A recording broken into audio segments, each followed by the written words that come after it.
You guys, we have to talk about the chaos going on in the Dance Moms community. And trust me, it's wild. Ever since Nia's book dropped, the drama has exploded. People are talking online, behind the scenes, everywhere. Every time a Dance Mom scandal sparks, everyone comes crawling out of the woodwork to weigh in. So let's break down everything that's happened since Nia's book came out. Last week alone, people were shocked, but also not shocked, by what Nia revealed about her Dance Mom's experience and some of the things Abby said to her over the years. And it doesn't stop there. Reactions have been pouring in from the community. Christy and Kelly, for example, faced serious backlash after an episode of their podcast, Back to the Bar. Kelly was openly upset that Nia didn't give certain people a heads up about being mentioned in the book. He said that about Nia's book. What do you mean? Like, she talks about all of us and our kids, and I don't know, I just feel like a phone call would have been nice, and saying, you know, like, my daughter's gonna talk about everybody in the book. I don't know. Meanwhile, my kids weren't even there for 90% of it, that what she's talking about in the book.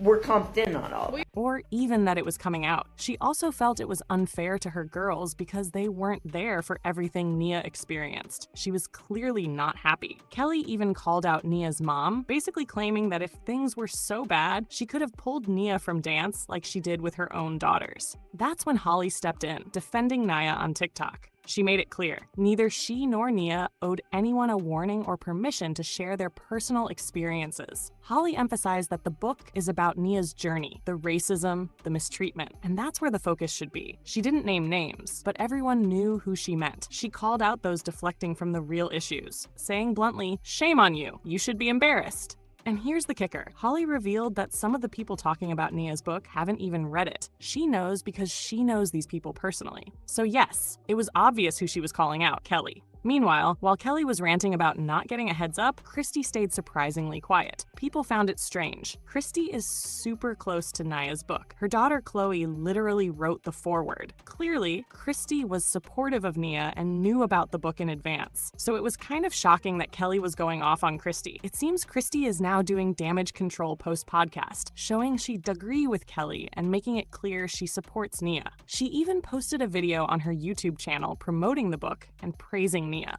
Christy admitted it was hard to hear some of the racist comments directed at Nia. She pointed out that even though everyone was on the show, not everyone experienced every single thing the same way. She was saddened hearing what Nia went through and said that had she known about certain things, she probably would have spoken up. She also admitted she had been blind to some of the book's details. Nia Sue's book. If you haven't picked up your copy of Bottom of the Pyramid, I encourage you as a Dance Moms fan to definitely do that, because I will say I love when the fandom rallies and supports the girls, so grab Nia's book. And felt bad because of her closeness to Nia. Later, Christy brought up the infamous iPad situation from a season of Dance Moms, which Nia details in her book. If you didn't know, back in 2014, Abby Lee Miller was sued by Kelly. Kelly claimed Abby had been extremely unprofessional and caused emotional distress far beyond what was shown on TV. This lawsuit was no reality TV drama. It was very real. Abby allegedly engaged in hostile behavior, including physical intimidation and verbal abuse. Going back to all of us being in the same situation, but not realizing quite the extent of what other people may have gone through, there was some stuff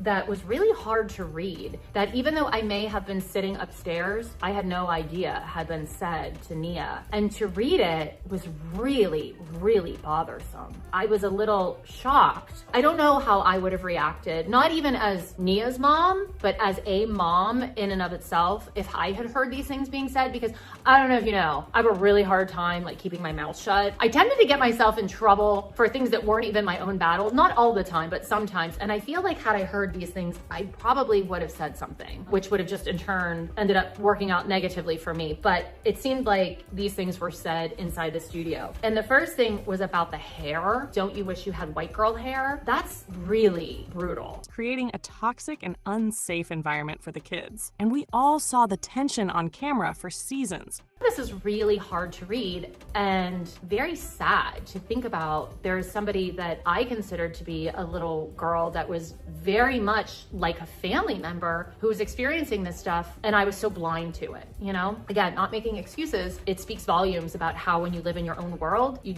tend to not look outside of it sometimes. with explosive fights between Abby and the moms. Kelly insisted the behind-the-scenes reality was even worse. The lawsuit followed a physical altercation between Abby and Kelly. You remember, the moment where Kelly was literally arrested and left the show. One allegation was especially shocking. Abby made a racially insensitive remark toward Nia. The producers allegedly tried to smooth it over by giving all the girls iPads the next day. Talk about tone deaf. Instead of addressing the serious issue, they handed out gadgets like everything's fine now. But no, it wasn't fine. Not even close. Christy, in her recent video, highlighted that this iPad incident was covered in Nia's book. She also discussed the difference between the OG girls and later girls. Then she goes on, she talks about the iPad situation. To this day, I have said that watching that day was one of the hardest things that I have witnessed. It was an ugly scene to see my friend and my daughter's friend go through, and then it was a hard thing to watch our kids see and them react to. Not trying to take away like Nia's experience, but it was just traumatic across the board. Some people argue that Dance Moms wasn't as bad as the OG girls claim. Cough, JoJo Siwa. We all know JoJo had glowing things to say about Abby. Christy explained that contracts differed for later girls, which affects their experiences. And speaking of contracts, people were shocked to learn how little the girls were paid. The other thing she said, the new dancers didn't really have to abide by the same rules and contracts that we did. And so when people are always out there like screaming from the rooftops, oh, it wasn't that bad. No, it probably wasn't that bad for you because you weren't beholden to the same things that our girls and we were. So I'm sure it wasn't that bad at all. Nia revealed she and her mom earned less than $1,000 per week, combined during their initial 6-week contract.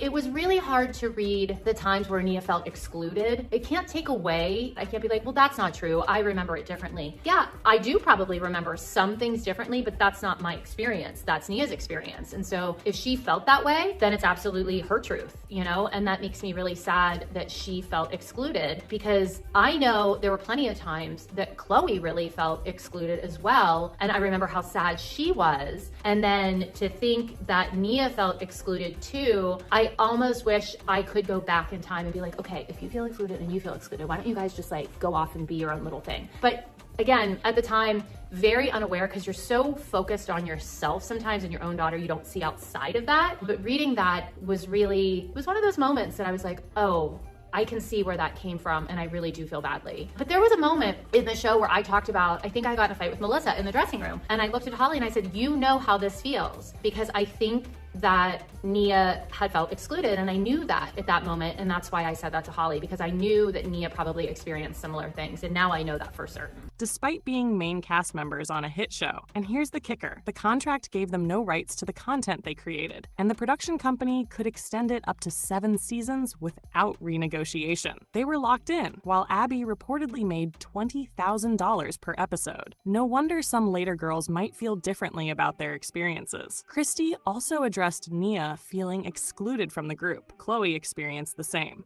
Christy admitted she was aware, but found it difficult to navigate. Reading the book, Christy realized she could have done better. She called the book release a positive move, very different from Kelly's reaction. So yeah, it was powerful to see Christy speak up. In comparison to Kelly, maybe Christy felt she needed to clarify her stance after that podcast. That's what Christy had to say about Nia's book. I want to know what you think. Drop your thoughts in the comments. I love you guys so much, and I'll see you in the next video. Bye.